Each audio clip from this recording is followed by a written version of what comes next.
Y bueno, y ahora tengo el honor de presentar a alguien que me hizo llegar una nota que la publiqué en Sin Mordaza, está en Opinión, ha tenido muchas visitas, muchas lecturas, y creo que es interesante hablar con él.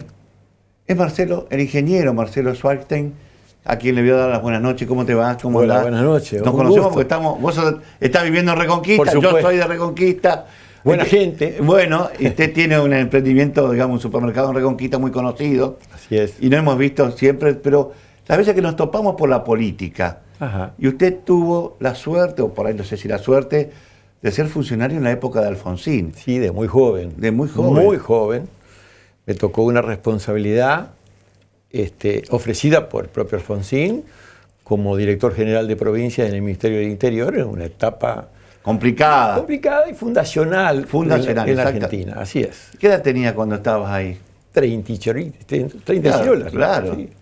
¿Y cómo fue esa experiencia estar en el gobierno de Alfonsín? Bueno, fue una experiencia muy, muy importante, en el sentido de que, como dijimos recién, era una etapa fundacional para la democracia. Es decir, había que lograr reinstitucionalizar a la Argentina, volver a tener intendentes elegidos, volver a tener una justicia como corresponde, ¿sí? Porque hasta ese momento estaba ocupado por las Fuerzas Armadas. No tengo que aclarar que eras radical, si te llamamos Alfonsín, sos radical de ADN radical. Así es. Me mandaste un material que es muy interesante, lo leí, y que yo coincido con vos hace mucho tiempo. Hay una duda pendiente en la Argentina que es urgente de que armar un nuevo pacto federal. Sí. Yo creo de que es absolutamente necesario volver a discutir el federalismo en la Argentina porque se ha perdido autonomía. O sea, el federalismo no es yo digo, las últimas, todos los gobiernos de democracia son todos unitarios. Absolutamente. Todos unitarios. Mirá, si hay alguien que se decía que era gran federal, era Menem, y también hizo un gobierno unitario. Fue el que más le quitó al federalismo. Pero bueno, podemos hacer un reconto, si te parece. Sí, claro, eso es lo que quiero charlar con vos. Hasta el gobierno de Alfonsín, la relación de los fondos coparticipables nación-provincia eran cuestiones absolutamente irregulares, donde siempre tuvo, hasta ese momento, mayor porcentaje la nación que las provincias. Sí. Por primera vez con el gobierno de Alfonsín se estableció una relación 42 y pico a 56 y pico, donde el 42 y pico para la nación y 56 y pico para las provincias, y un 1% para los ATN. Y en ese momento fue realmente en el 88, cuando se puso en marcha, fue una demostración de una actitud de compromiso con el federalismo en la Argentina.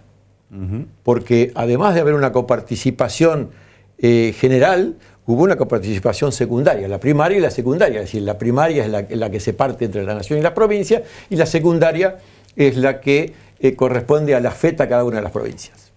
A mí en aquella oportunidad me tocó dirigir las mesas de negociaciones de la coparticipación secundaria. O sea, ¿cuánto le correspondía a cada FETA?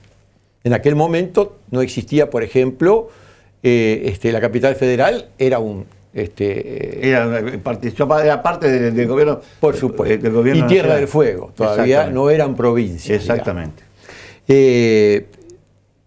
Pero en aquel momento hubo una discusión muy áspera entre cada uno de los distritos, porque cada uno pretendía llevar más agua para su molino. Olvídate, sí. Pero bueno, en función de establecer índices como corresponde y discusiones como corresponde y tratar de poblar a la Argentina como corresponde, llegar a cada uno de los rincones con los recursos. Alberti decía que no hay patria si no hay recursos. Es así. Y por eso, si no están todas las provincias subsidiando un Formosa, una Rioja, sería muy desigual la Argentina. Claro, pero ahí hay un tema también que si no se discute nuevamente este tema de las autonomías provinciales, por las modificaciones que se le hizo a la coparticipación federal después de Alfonsín, claro. Lo que hizo Menem, que podemos entrar en detalle, lo que hizo el gobierno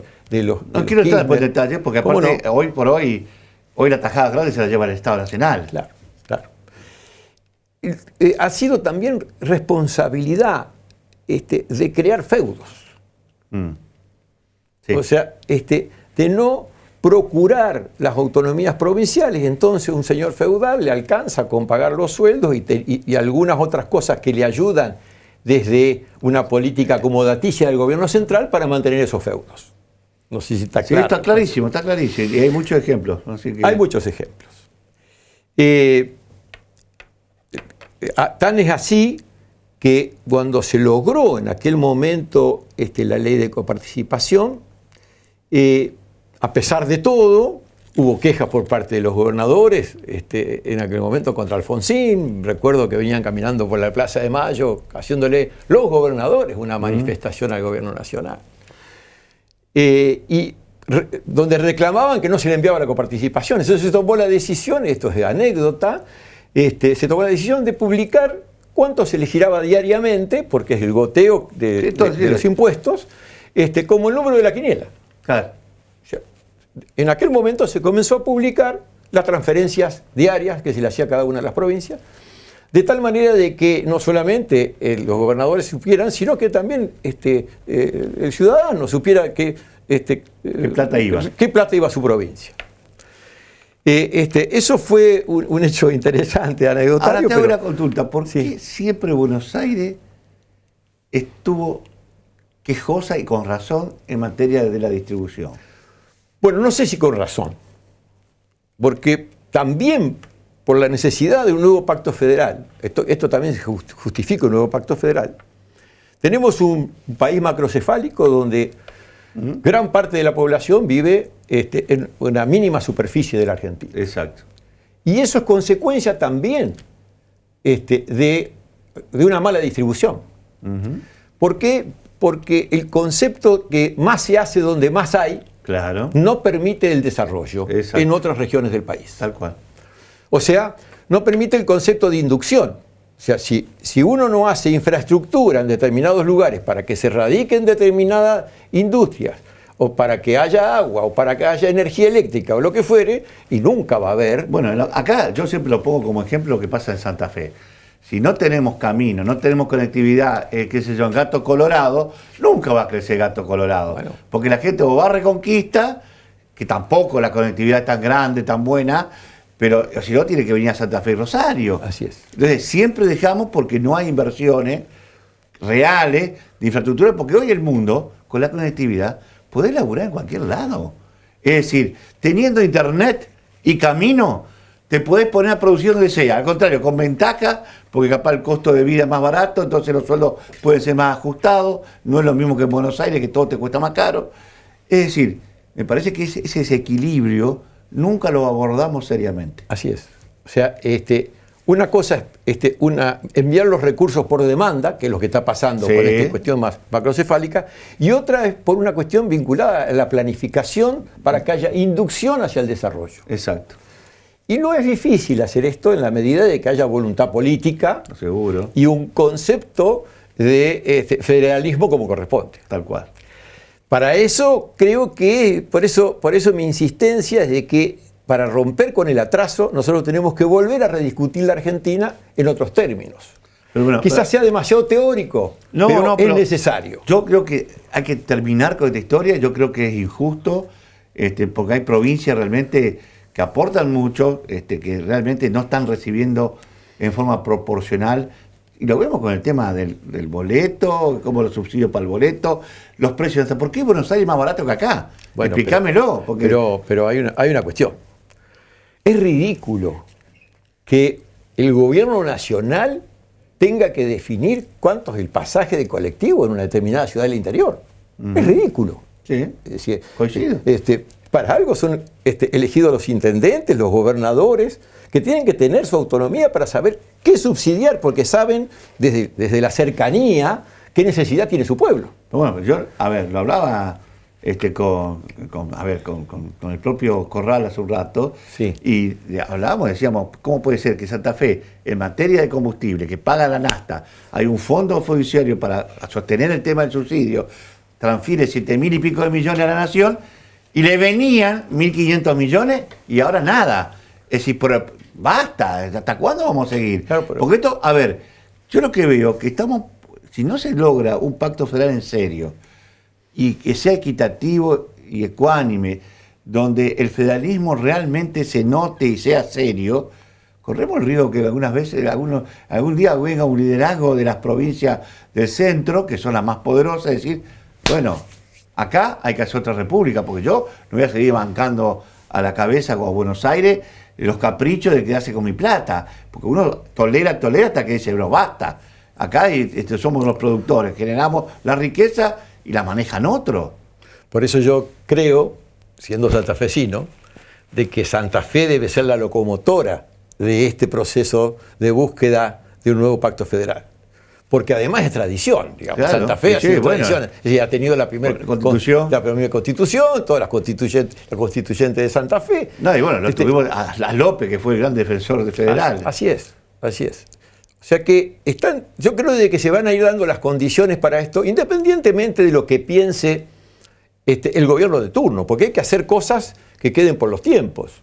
Es decir, venimos a los barquinazos en la Argentina, donde por ahí tenemos exceso de Estado o exceso de mercado. Sí. Yo creo de que tienen que haber equilibrios lógicos y justos en este sentido, donde lo que se tiene que buscar es la dignidad del ciudadano. Es decir, este es el concepto fundamental, y la dignidad del ciudadano en cualquier rincón de la República. Este es el otro tema. Nosotros hemos visto cómo después de la ley de coparticipación de Alfonsín vinieron numerosas modificaciones, es un laberinto hoy en día saber cómo se está dirigiendo cada uno de los recursos que deben ir a cada una de las provincias. Es muy difícil poder sacar exactamente de cada uno de los impuestos que entran en el gobierno nacional, sacar la ecuación que va a cada rincón. Y eso da lugar que en la confusión el dueño de la caja hace lo que quiere. Bueno, ahí está el tema, porque la verdad, uno lo ve a veces con distintos funcionarios de turno, por ejemplo, de la provincia o de las ciudades, y charla, le digo, pero ¿por qué no te metiste en el plan que uno por ahí de casualidad leyó? El plan, qué sé yo, X, ni sabe que existe. Hay un montón de programas de ayuda y de cosas que están los fondos ahí. Como decís vos, la maneja la Caja de la Nación, están ahí, pero no hay difusión, no se promueven. La manejan después determinados amigos del poder para llevar un negocio a determinados lugares. Como decís vos, es tan difícil encontrar a dónde van a parar todos esos recursos. Y la solución final pase a renta general. Exactamente. Y esa posibilidad que tiene el Ejecutivo Nacional de decir, ayudo a Buenos Aires, porque Buenos Aires es inviable sin el aporte nacional. Está visto que si no tiene la ayuda de la Nación, la provincia de Buenos Aires no llega. Entonces es todo injusto. Por eso digo que hay que hacer un pacto federal en serio. Quedó pendiente en el 94 con la Constitución que había que hacer una ley. En el 96 ya debía haber estado lista. Estaba lista y no está. Donde ahí se enunció que los impuestos indirectos podrían empezar a ser recaudados por las provincias previamente. Bueno. O sea que, una nación que, se sacó encima en la época de, miren, el tema de la seguridad, el tema de la educación, de la salud. Todo fue transferido a las provincias. Entonces, las provincias aumentaron y lo que fue de plata, un poquito más de plata, no fue, al contrario. Además, estableció un sistema de precoparticipación donde le manoteó un 15% a las provincias. Sí. Y que lo dejó como a libre discreción. Claro. O sea, hay solamente un 1% de la coparticipación, de acuerdo a la ley original, que debe ser ocupado en casos de emergencia. El ATN, famoso. Los famosos ATN. Pero las sucesivas administraciones han transformado la coparticipación como una cuestión de antojo y de presión del gobierno nacional a cada una de las provincias. Es manejar el sabot. Entonces, a vos te doy carta, vos no. Y definir qué obra te hago, qué obra no te hago. Bueno, es cierto. Por fuera de la necesidad y del planteo de cada una de las provincias. Exacto. Entonces, se le transfirió a la provincia la educación con toda su infraestructura, además, sin las partidas. Porque ahora estamos discutiendo un sueldo de los docentes, que son empleados provinciales. ¿Por qué no están las partidas definitivas ya como lo había definido Menem en su momento? No sería necesario nacionalizar este tema. Esta discusión, claro. Esta discusión. Lo mismo que el transporte, como muchas otras cosas más. Lo mismo que esta cosa que ahora lo venimos a enterar, que ya existían de hace tiempo, el tema de los fondos fiduciarios. Claro.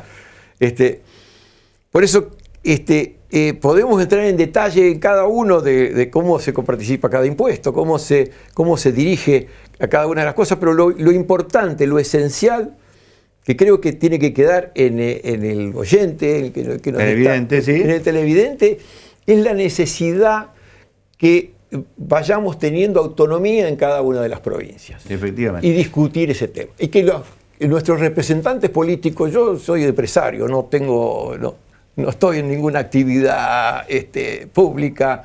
Sí, pero tu aporte, está interesante este aporte que hiciste y ojalá, lo invito a leerlo en la columna de opinión de simordaza.com, porque habla de esta necesidad del pacto y lo desarrolla perfectamente. Interesante material. Es largo. Pero bueno, hay que leerlo. Sí. Como dijiste que sos empresario, antes de la última pregunta, sí. Como empresario, en un rubro tan jodido como es el tema alimentario, porque tenés supermercado, sí. Los precios se dispararon.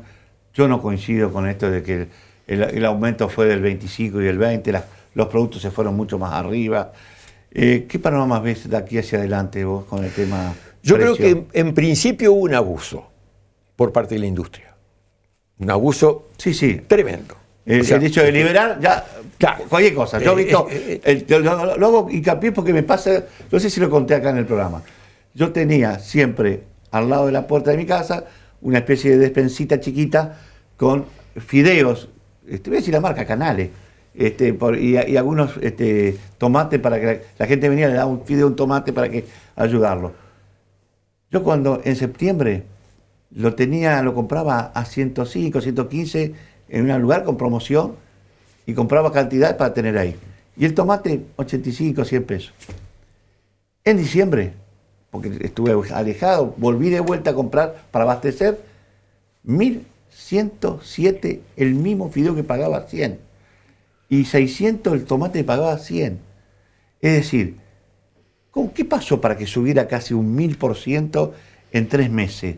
Porque en diciembre estoy hablando después que asumió el gobierno actual. Insisto, creo que por parte de la industria hubo abuso.